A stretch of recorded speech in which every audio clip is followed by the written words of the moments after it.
Hey, SokoAI tribe. Today we're going to be exploring multimodal AI, which is one of the most exciting frontiers in artificial intelligence. So what does it mean? It means building AI systems that can understand and work with text, images, and audio all at the same time. So just take a moment and imagine essentially an AI that can read a sentence, look at a photo, and listen to a voice message, and then combine all that information to answer your question or to essentially solve a problem.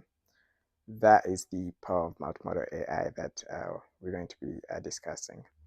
So in this video, we'll be breaking down how multimodal AI works, why it matters, and how you can start building or using these systems yourself.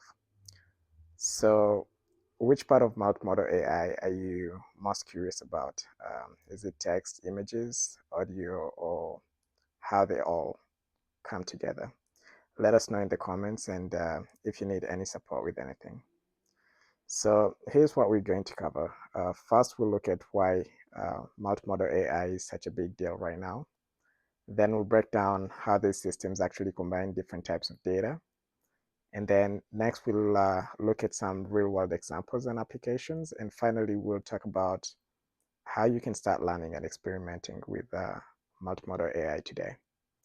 So, traditional AI models usually focus on just one type of data. For example, language models like GPT process text. Image models like DALL-E or Stable Diffusion work with pictures. And audio models like Whisper Transcribe or Analyze Sound. But the real world, as we all know, isn't just text or just images or just audio. It's all of them mixed together. At least that's how they're at the core of how we communicate. And therefore, we want for machines to be able to communicate the same way because users are going to be interacting with them. So think about how you experience the world.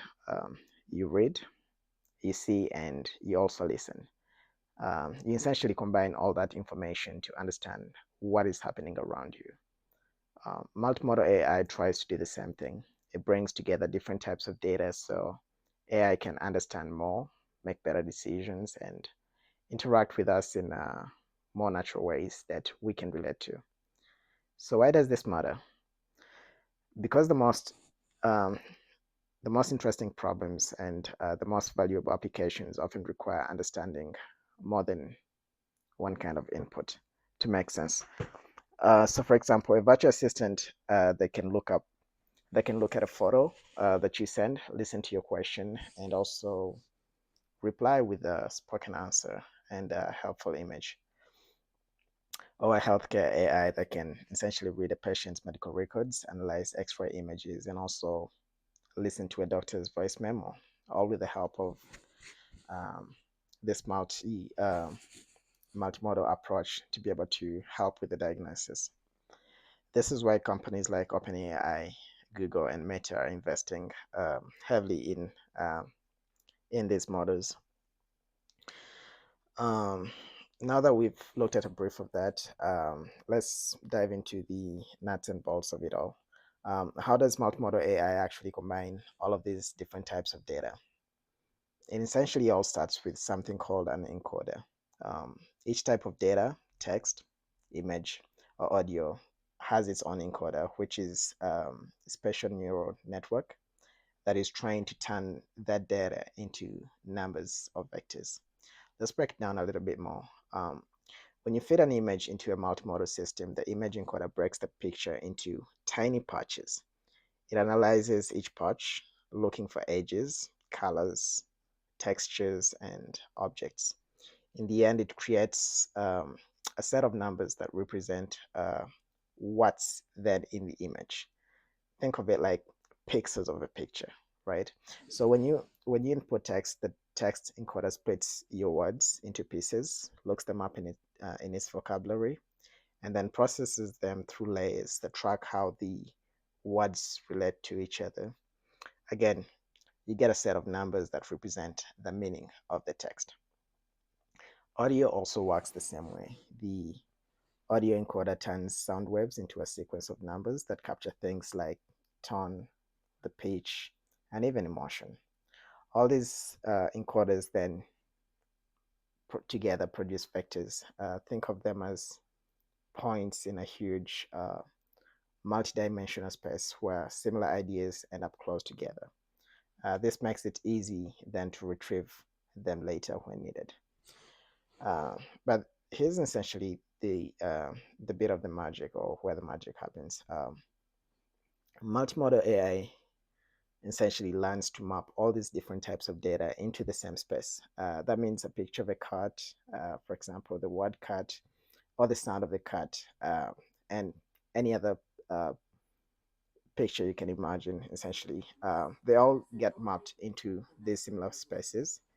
And it's essentially like teaching the AI a universal language where it can compare, combine, and reason across text, images, and audio, video as well, as we're starting to see more and more of. So once everything is in this shared space, the model can fuse the information together.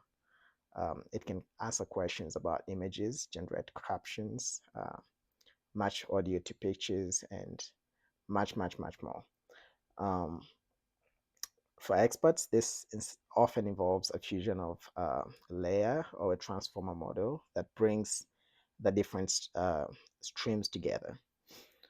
Here's another example, and this is something that you probably would do. So you upload a photo of a dog, type the question, what breed is this? And you can also go on and record an audio note and say, he's very playful, or he does this and that to sort of describe the dog that you're referring to. A multimodal AI can analyze the image, process your text and audio, and reply, oh, that looks like a golden retriever, right?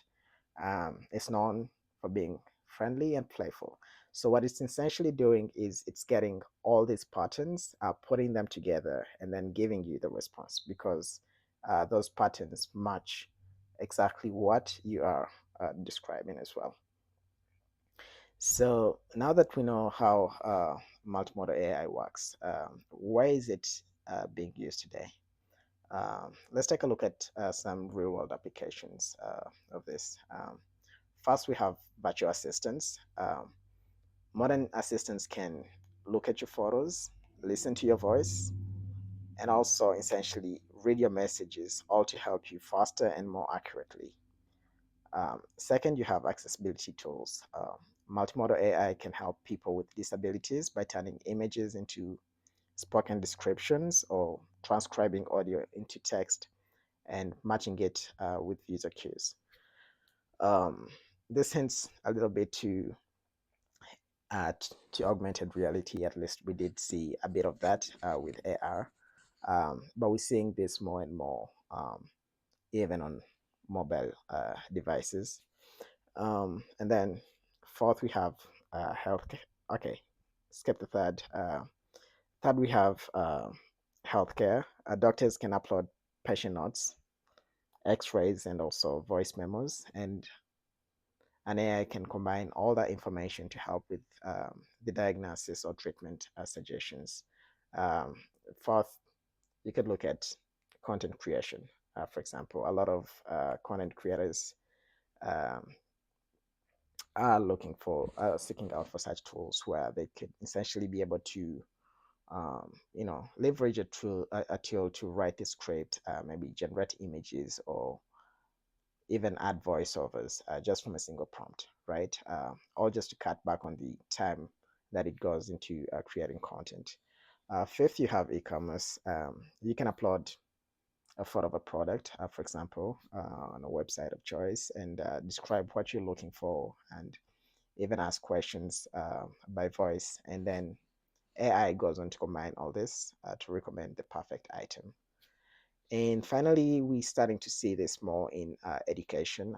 Multimodal AI can essentially create interactive lessons that include text, images, and audio, hence making learning a bit more engaging and effective as well. Also factoring in the fact that it can be tailored to any particular student at any time. Um, so having looked at this all, I guess I'd go on and ask, what is the most exciting application you can imagine for multimodal AI? Um, do type your ideas down below, and then we can look at those later. So how do you actually go on to build multimodal AI systems? For beginners, there are a couple of new tools and platforms that make it easier than ever. Um, you can use pre-trained models from OpenAI, Google, Meta, and other companies. And many of these models are available through APIs, so you essentially don't have to train them from scratch. And if you're a developer, you can go on and experiment with frameworks like Hugging Face transformers, which support multimodal um, models. The basic steps are essentially you choose your encoders for text, images, and audio. You map their outputs onto a shared space. And then you go on to use a fusion model to combine the information. And finally, you build an application that lets users input and receive data in different formats. For advanced users, you can fine tune these models on your own data locally, and we're starting to see organizations prioritize this more and more. Um, or you could even build custom encoders for specialized tasks. But even if you're not a coder, you can essentially start using multimodal AI today. Many apps and services already use it behind the scenes in a way. And for a lot of creatives, maybe in design, like website design or web apps creation, you can already start using some of these tools um, within your workflow as well. So, all right, we've looked a bit into where to get started, but let's look at what could be of support to you in learning and exploring multimodal AI. First of all, um, there's always a lot of online courses and tutorials on our channel, so feel free to check those out. But there's also plenty more great resources on Coursera, YouTube, and other company blogs.